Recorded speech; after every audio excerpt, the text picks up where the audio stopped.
अस्सलाम वालेकुम नाज़रीन, वेलकम बैक। मैं हूं आपका होस्ट शफ़ी और आज बात करते हैं एक बहुत ही बड़ी और बहुत ही मज़े की डेवलपमेंट के बारे में।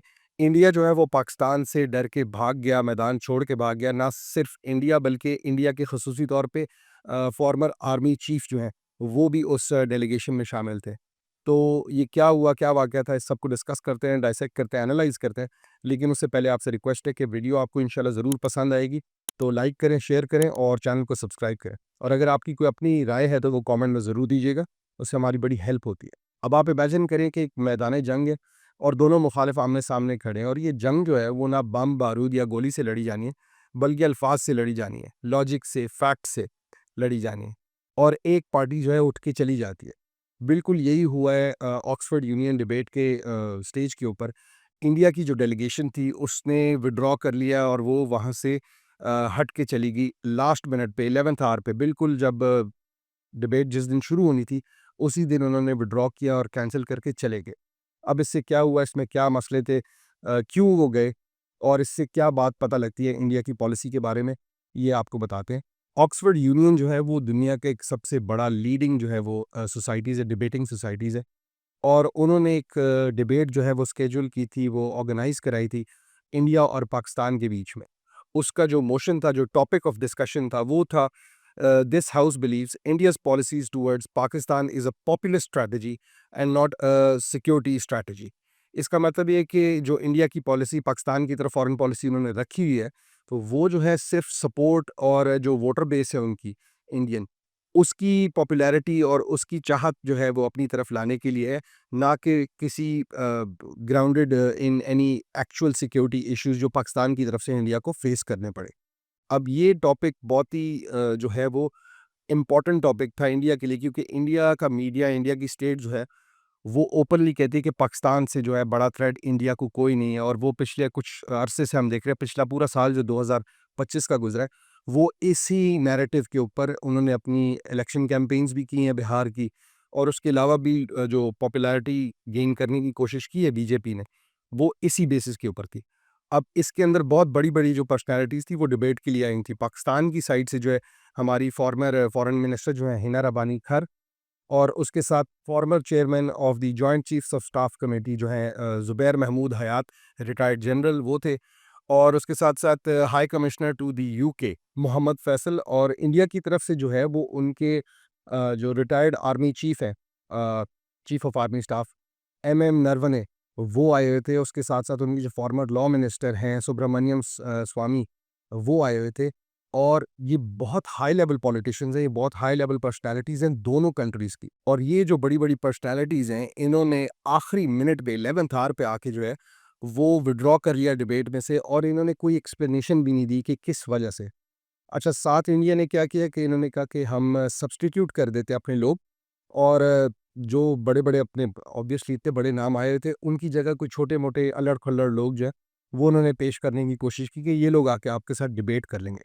जिस पे जो ऑक्सफोर्ड यूनियन डिबेटिंग सोसाइटी है, उन्होंने कहा कि इस तरह हम नहीं कर सकते, एक साइड से इतनी बड़ी पर्सनैलिटीज़ आई हैं, आपकी साइड से भी हमने आपको इन्विटेशन दी थी। जून में से ये ऑर्गेनाइज़ होना शुरू हुआ है। जून से लेके अभी तक आपको हमने इन्विटेशन दी, आपने एक्सेप्ट किया, आप आ रहे थे। अब हम पाकिस्तान की इतनी बड़ी पर्सनालिटीज़ के मुखालिफ आपके छोटे-मोटे लोग नहीं रख सकते। एक तो डिबेट बैलेंस नहीं होगी। अब ये याद रखें कि ऑक्सफोर्ड यूनियन एक बहुत ही क्रेडिबल इदारा है और वहाँ पे वो चाहते हैं कि बराबरी में जो भी हो वो हो।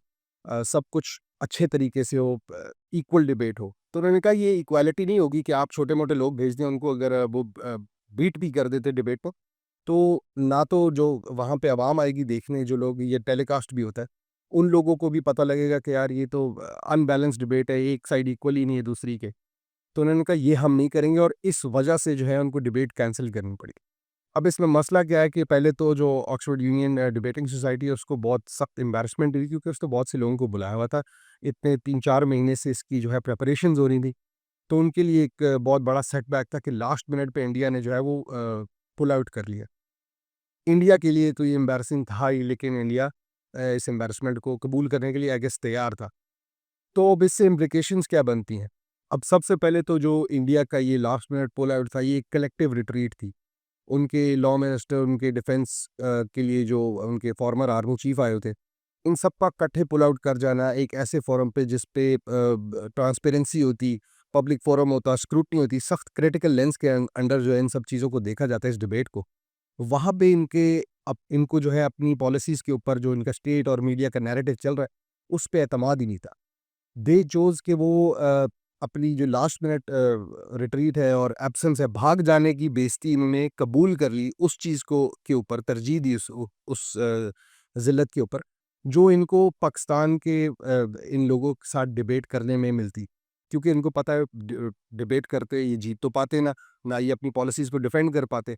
तो वो जो पब्लिकली इनको एम्बैरेसमेंट फेस करनी पड़ती है, वहाँ पे जो डिफीट इनकी सारी दुनिया को नज़र आती कि जो इंडिया का नैरेटिव है वो बिल्कुल फेक है और वो झूठ है। इन्होंने कहा कि भाग जाने वाली चीज़ की ज़िल्लत हम कबूल करते हैं, उस चीज़ को इसके ऊपर तरजीह देते हैं। दूसरा एक बहुत बड़ी जो मेरे ख़्याल से एक सैड बात है वो ये कि बहुत से लोग जो है इस they were looking forward to this, वो बहुत से स्टूडेंट्स, बहुत से लोग जो टेलीकास्ट होती वो इस चीज़ को देखने से महरूम रह गए। ये एक बड़ी रेयर अपॉर्च्युनिटी थी कि दोनों साइड्स की बात इकट्ठे सुनी जाती। दोनों साइड्स के जो नैरेटिव्स हैं, जो उनके आर्ग्यूमेंट्स हैं, जो इश्यूज़ हैं, वो एक ही फोरम पे सुनते, एक के बाद एक वो जवाब देते कि क्या मसला किस साइड से किसको आ रहा है। लेकिन किसी को ये भी देखने को नहीं मिला। मीडिया के ऊपर पाकिस्तान का और इंडिया को एक साइड सुनने को मिलती है, दोनों साइड्स आमने-सामने नहीं होती। तो वो एक बहुत अच्छा फोरम होता कि सब लोगों को, इंटरनेशनल कम्युनिटी को ये दोनों बातें, दोनों स्टेट्स के जो नैरेटिव्स हैं, वो इकट्ठे आपस में टकराते हुए मिलते और उससे बहुत सी चीज़ें सबको क्लियर हो जाती। अब इसके अंदर जो एक बहुत बड़ी चीज़ फैक्टर इन होने वाली होती है, वो ये कि जो इंडियन स्टेट का नैरेटिव और इंडियन जो मीडिया का नैरेटिव वो लेके चलते हैं, बहुत एग्रेसिव रेटरिक जो होता है इनका, वो इनके लिए एक बहुत बड़ी जो है वो मुश्किल बन गई थी। जो इंडिया की तरफ से डेलीगेशन आ रही थी, उनके फॉर्मर लॉ मिनिस्टर, उनके फॉर्मर आर्मी चीफ, ये बहुत ही मैं कहता हूँ कि सुलझे और अच्छे लोग होते हैं जो इस पोजीशन पे आते हैं, बहुत केपेबल, काबिल इंसान होते हैं। और इन इस तरह के लोगों को जब जिस तरह की नैरेटिव ये लेके मीडिया पे चलते हैं, वो ये बेचारे डिफेंड ना कर पाते।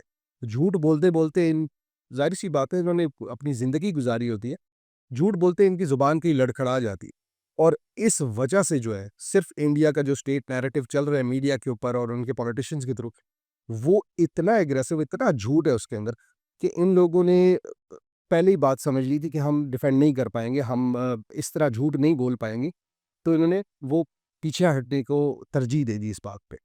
ये पता लगता है कि इंडिया के स्टेट किस तरफ जा रही है, इंडिया दिखा क्या रहा है और अंदर हो क्या रहा है। जो उसके अपने लोग हैं वो बेचारे इस चीज़ को कबूल नहीं कर पाते। अच्छा, फिर इस पे पाकिस्तान ने कहा कि हम we are committed to reason dialogue, responsible statecraft और इस तरह का पीसफुल जो डिस्प्यूट रेज़ोल्यूशन है थ्रू डायलॉग, इसके लिए हम अभी भी कमिटेड हैं। We welcome it again and again. International laws के ऊपर बात हो, अच्छा अनबायस्ड डायलॉग हो, तो पाकिस्तान हाज़िर है दोबारा-दोबारा इस तरह की फ़ोरम्स पे आने के लिए।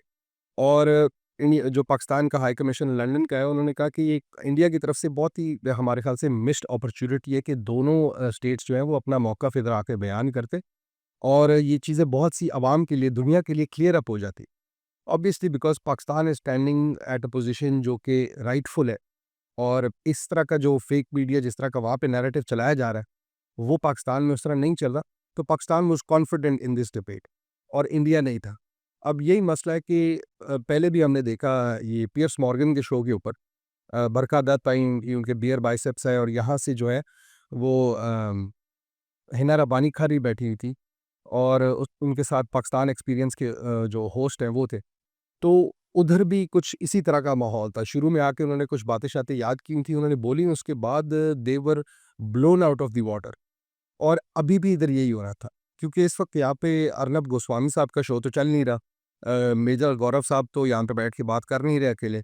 ये ऑक्सफोर्ड यूनियन की डिबेट है। तो अब वो लोग अपने एंड पे अपने शोज़ के ऊपर इस तरह बात जिस तरह करते हैं, वो पब्लिक नैरेटिव पता नहीं क्यों कबूल हो जाता है। पब्लिक को चाहिए कि थोड़ा-सा बेहतर मीडिया कंज़्यूम करे। अब पियर्स मॉर्गन का शो एक बहुत ही तगड़ा शो है, लेकिन उधर भी इंडिया ने एक बहुत स्टूपिड हरकत की। वहाँ पे ऐसा यूट्यूबर भेज दिया जिसके अगर आप पॉडकास्ट देखें, बहुत मशहूर पॉडकास्ट है। आई एम नॉट सेइंग कि ही इज़ नॉट सक्सेसफुल, वो बहुत सक्सेसफुल है।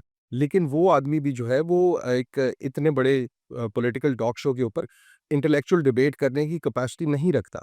और इंडिया ने उनको भेज दिया या एटलीस्ट शायद पियर्स मॉर्गन ने खुद उनको बुलाया हो अपने शो के ऊपर, लेकिन इंडिया की स्टेट को चाहिए था कि वो उनको मत जाने देते।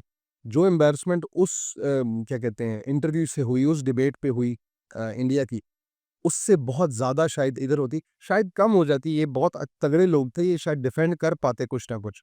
लेकिन इनका वॉकआउट करना टेल्स यू एवरीथिंग।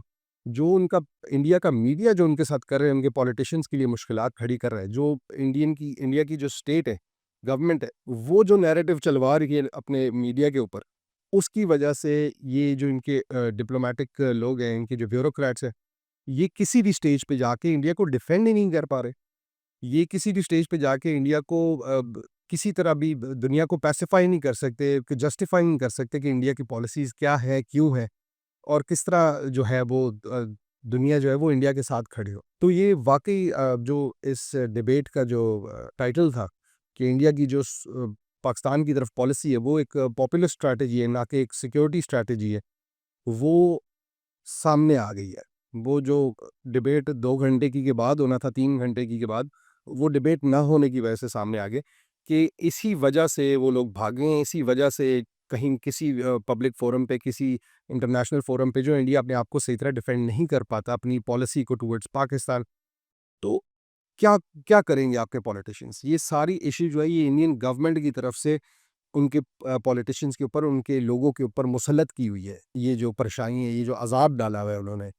क्योंकि इंडिया का नैरेटिव जिस झूठ के ऊपर मबनी है, जिस एब्सर्डिटी के ऊपर वो मबनी है ना, वो कभी भी डिफेंड नहीं हो पाएगा।